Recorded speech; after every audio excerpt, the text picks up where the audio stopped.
Wind and fire. I was in the earth, wind, and fire days. I feel sorry for people that didn't really get in on the earth, wind, and fire days. That was a lot of fun. Let me ask you, suppose, does anybody remember the Southwest Conference? Years and years and years ago, the Southwest Conference.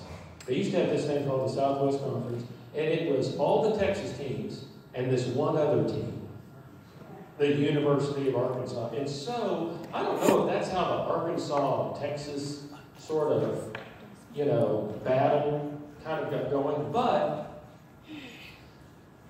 in Texas, there was one team that we all disliked. The University of Texas.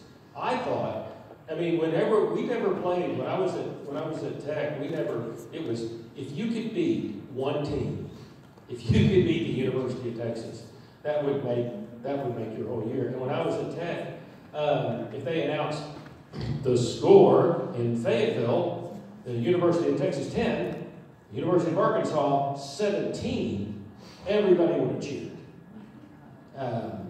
So I was just thinking, but suppose back in those days, you'd seen somebody wandering around and you noticed that they had a burnt orange University of Texas shirt on, and then an Arkansas Razorback cap. Back in the Southwest Conference days, what would you think? It's a mixed message. That's a mixed up person. I wore an orange, kind of a burnt orange shirt to men's group one Wednesday morning. Charlie Ramsey got after me for it. That burnt orange, the burnt orange and the Arkansas just don't go together. Those are two things that you don't mix. I got to thinking about if somebody went, let's say you went to, I wasn't aware, whenever we were in Chicago, Bob, I wasn't aware that there was as much of a rivalry between Chicago Cubs and the St. Louis Cardinals. Turns out it's huge. So imagine if you went to a Cardinals game and you saw somebody with a Chicago Cubs t-shirt and a Cardinals cap. What would you think? Lost the bet. What? They lost the bet. There you go. They lost the bet. Yeah, they lost the bet. Yeah, something weird is going on there. I have one more example, and I'll see if you have an example of two things that if you saw them together it'd be weird. I was trying to think of weird things, and I was imagining if I went to an Italian restaurant. An Italian restaurant, whatever you order, the whole thing smells like an Italian restaurant. It's just got all those spices and everything. What would you think if you were at an Italian restaurant and you noticed at the table next to you that they all ordered their various Italian foods, and then they pulled out a great big bottle of syrup, and they were all just pouring syrup all over their Italian food. You think, those people are mixed up. Okay, those are three. Does anybody else have one that they want to share? Something mixed up? Well, if you can think of one that's shareable, let me know. But this idea of things getting mixed up it's a big theme in the Old Testament, because the Hebrew people, they were supposed to be a holy people. Why were they supposed to be a holy people? Because they served a holy God. And this holy God had brought these people into existence miraculously. Abraham and Sarah were supposed to be able to have a child. They had a child. It's the child of promise. It's from that child that the nation of Israel comes into existence. And their job is to represent the holy God to the rest of the world. That's a pretty big job, right? So they're not supposed to have anything that's unholy in their midst, because they're representing the holy God. And when people in the world want to see what it's like, what the holy God is like, where are they supposed to go? To see the Jews, to be among those people, because those are holy people. So they're supposed to be very clean. That saying, cleanliness is next to godliness.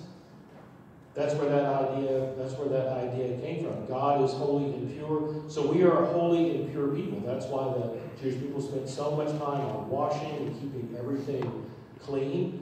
Also, they had Moses in his law gave them reminders about not mixing. For instance, Do you ever check the labels on your clothes to make sure that there are no mixed fibers? Well, the Jewish people did. They had to check all their labels.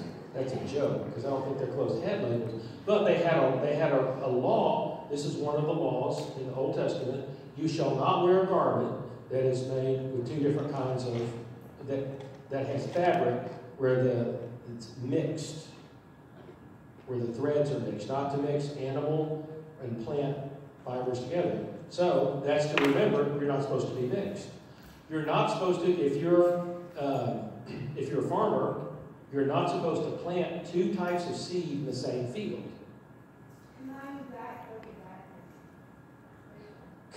Combining Diet Coke and Diet Pepsi, that's just wrong. Oh yes. You've heard that word, it's an abomination. An abomination is where two things that are combined that aren't supposed to be combined. A Hufflepuff shirt and a Slytherin hat from the Harry Potter series. Yeah. Ice cream and ketchup. Hey, we're starting to get the... Oh, did you know that this is National Ice Cream something? What is it? Is it National Ice Cream Day? Or is it a week? It's just a day? Or is it a week or a day? Day. It's a National Ice Cream Day. Today is National Ice Cream Day. We may have to celebrate something. Yeah. And I always wondered about why were the Jewish people, what was the thing about unclean foods? You know, what's that all about? Well, that's another reminder not to, if we're not a mixed up people, then we don't want to eat mixed up animals. So for instance, why would a catfish be unclean? Because it's a fish that doesn't have what? No scales. That's weird. Fish without scales makes a catfish unclean. Why is a pig considered to be unclean? Because it has cloven hoof, but it doesn't chew its cud. So it's a mixed up animal. So we are not to be mixed up people. So we don't eat mixed up animals. We don't wear mixed up clothes. And since we're holy, we don't associate with people who are not holy. Okay? So there's no mixing. So Jesus comes into a world where there's all these clear lines that are drawn to remind us that we're a holy people. And Jesus mixes with unholy people. This is hard for us. I mean, we don't have a category by which to understand this. We've had problems with racism in our country, and that's considered mixing. But this was a whole different level. This was our responsibility is to stay as pure people, and if we don't, then we're not being who we're called to be. We're denying God, and if we deny God, what is God going to do? God is going to punish us. God is going to take away our nation. God has sent us into exile before. So we've got to stay pure, and we've got to stay holy, and we better not mix. And so when Jesus mixed with unholy people in his position, they called him a friend of sinners, which is not a compliment. They thought that he was from Satan because he was mixing. Well, as if Jesus didn't get in enough hot water mixing with people that were unholy in Israel, he got on a boat and he went over the Sea of Galilee to the other side of the Sea of Galilee, and he went to an area that was full of mixed up people. These were Gentiles. These were Gentiles on the other side of the Sea of Galilee, and the Gentiles are a mixed group, and the most mixed up Gentile of all is the very first person that Jesus encounters when he goes over the Sea of Galilee. So let's look at this. This is a very profound text. There's a lot of symbolism in this. And so we'll start with verse 26. It says that they sailed to the region of the Gerasenes, which is across the lake from Galilee. So a lot of times you will hear if there's a demoniac that he meets in Gerasene, so they call him the Gerasene demoniac. Let's say that together. The Gerasene demoniac. What did you learn about in church today, Jim Bob?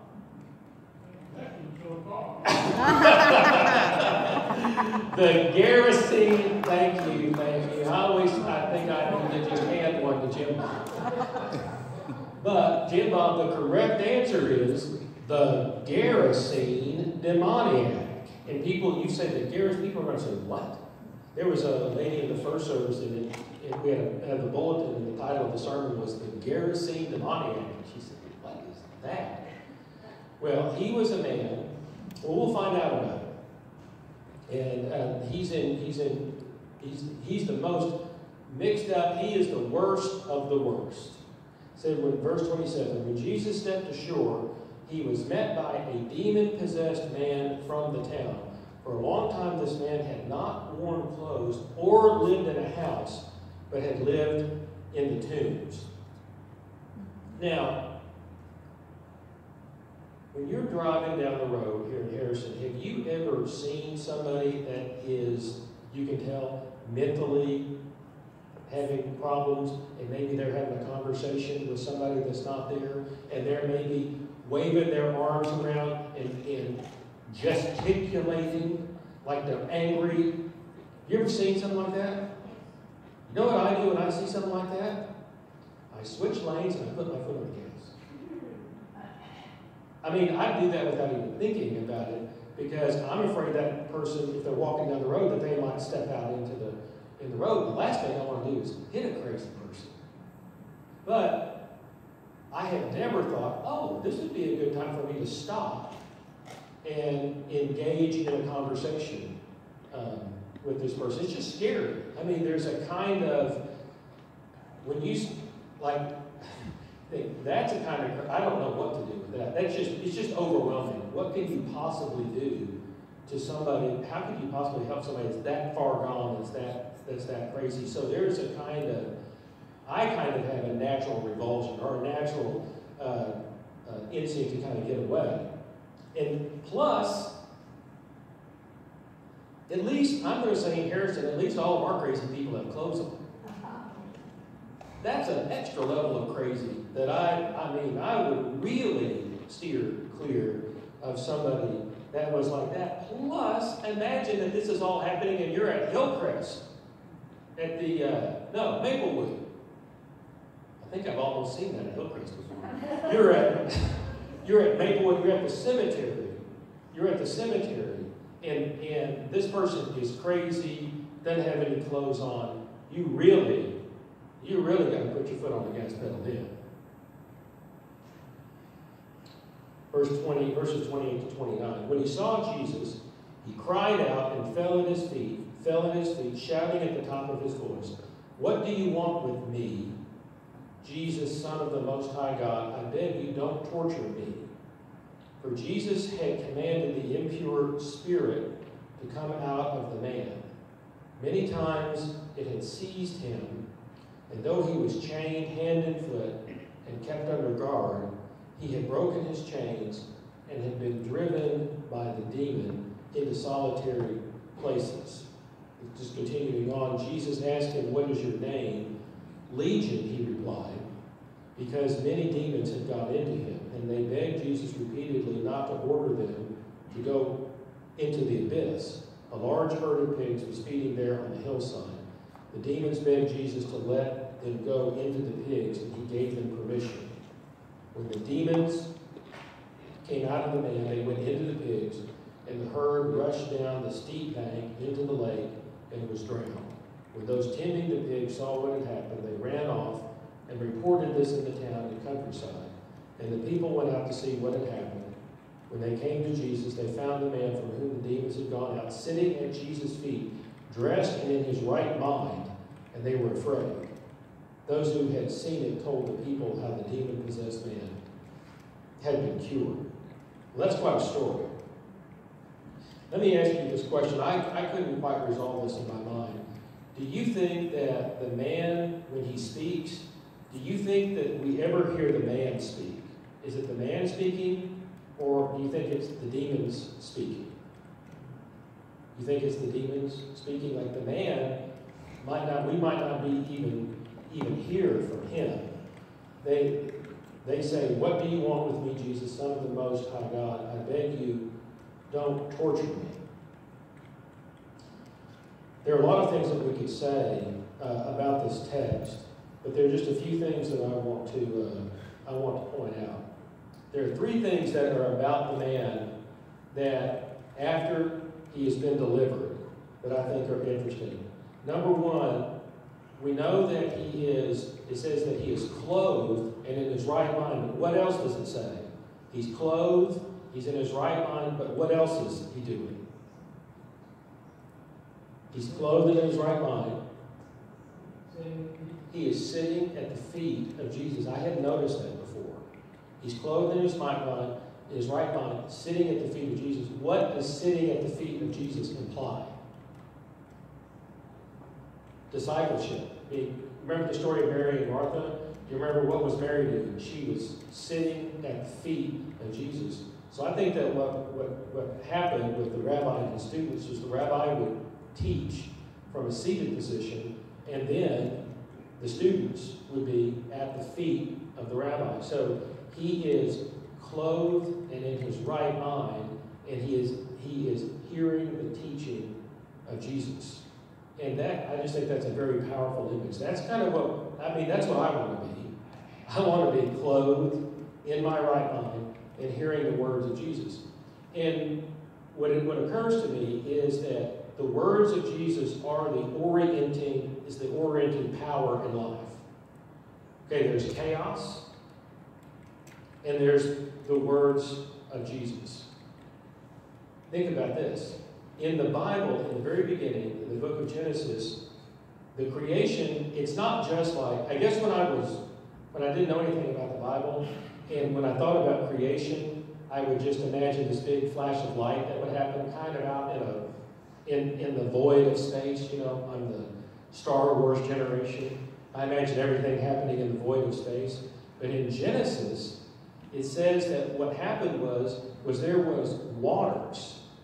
And these waters, the primordial chaos, and it was dark and chaotic. And it says the earth was without shape and void. It was just these teeming, chaotic, dark waters. And then, what happens to transform the chaos? What does God do?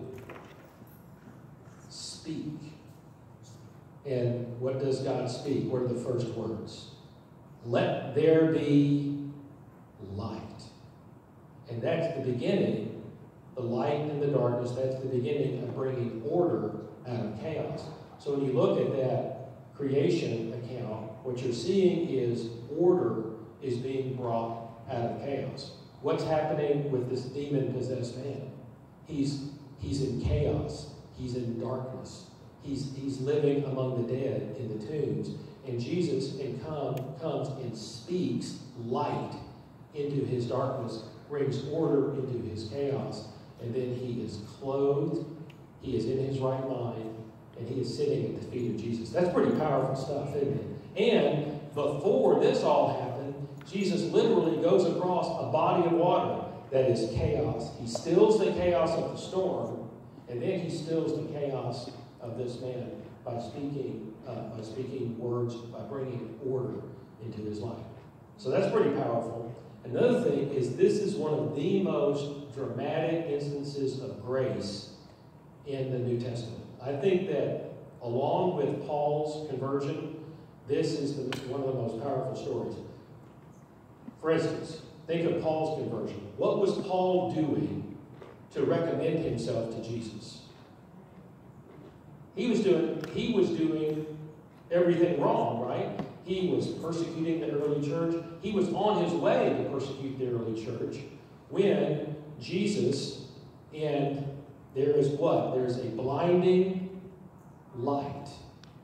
And all of a sudden there's awareness, and Paul sees. I once was blind, but now I see. Now in this situation, what does this man do to recommend himself to Jesus? Nothing. He is so far gone. I was trying to think, think of the things. Have you ever seen somebody that makes a bad decision, and then another bad decision, and then adds a bad decision on top of that, and then adds a bad decision, and another bad decision, and finally it just gets to the point where they are headed downhill, and it's just piling up, and they are so far gone that you think, man, I don't think there might not even be any hope for this person anymore. I would think that this man, I would say you probably don't get to be demon-possessed overnight. There are some things that you're probably doing that get you in a bad place, and then that happens, and you're in an even worse place. So this man did not do anything. All he did was become profoundly and utterly lost and helpless. And what did Jesus do? He restored him. This is why I'm so hopeful. If Jesus can restore a demon-possessed demoniac, if he can restore the Apostle Paul, who's doing everything he could to stamp out Christianity, who can he not restore? Who can he not help? So that means, on a personal level, that I don't feel like giving up on myself, because I believe that Jesus is more powerful than anything that can trouble me or tempt me and come against me. So that makes me profoundly hopeful about my own self, and it makes me profoundly hopeful about other people. Now, for our church, I think what this means is that we have to recognize, back in Jesus' day, there were the Pharisees and the Sadducees, and they did not think they were mixed up. They thought they were pure. And what did Jesus have to go to them and say? In fact, you are mixed up. In fact, you are not perfectly pure and holy. As a matter of fact, you are blind guides. And then he went to the people who thought, and everybody said, well, they're just all bad. There's nothing good in them. And what did Jesus say? Yes, there is something good in them. Yes, there's something that needs to be called forth and restored. And that's what I have come here, because I've been sent to heal the people that need sick. I've been here to restore the people that need order being brought back into their lives. So as a church, what that means is we recognize that we're all a group, we're all mixed up. And so I'm not in the mood to judge you on your mixed upness. I hope you're not in the mood to judge me on my mixed upness. We all suffer from this. We're all being saved and delivered from it. It's a gradual process. We're all on our way. So that everybody that comes to the door of this church should feel loved and valued. Not because they're doing the right thing or they make good decisions or whatever. They should feel loved and valued because we recognize that they're a child of God who has an essential value, and we believe that Jesus can restore and heal and bring that out, even the most darkened person. So I think this story has a lot of symbolism, and it gives us a lot of hope, not just for ourselves, but for the world. Let's pray. Heavenly Father, our world can feel so like the evil is so mixed up in it that it can never, it's so tangled up in our world that it can never be sorted out. And maybe that the evil in ourselves or in other people that we see is just a hopeless situation. But Jesus, you went to the most mixed up person in the most mixed up part of the world. And Jesus, you restored this person, and you made it to where he was clothed and in his right mind and sitting at your feet. And so help us to get that image and to feel that power for our own lives as well as the lives of others. Make these prayers, Heavenly Father. In Jesus' name, amen. You know that old thing where you have the angel on one shoulder and the demon on the other? You know that old thing? What I sort of came to understand is if it's just the angel and the demon, guess who's going to win? In my case, it's the demon. If it's just the angel and the demon, it's the demon. Because if it's just the angel and the demon starts out sounding like we're going to have a lot more fun than the angel. But what if with the angel I add Jesus? And I add Christian community to that, where I am known and loved, and I come and I add worship to that, and I add communion to that, and I add all these 9 ways that we're talking, and I add all of that. Then, does that beat the demon? Yes. So the only way that I can stay in my right mind as if I'm able to be clothed and in my right mind, as if I can somehow sit at the feet of Jesus. But how do we sit at the feet of Jesus? And so what I try to do each Sunday is to help us to have some type of experience like that, where we come and we hear another story about the life and the teaching of Jesus. We feel like we get to sit at his feet in some way. And then one of the most powerful things that we do is we have a communion meal together. So I'm asking our elder to come forward and to help us in that communion meal this morning.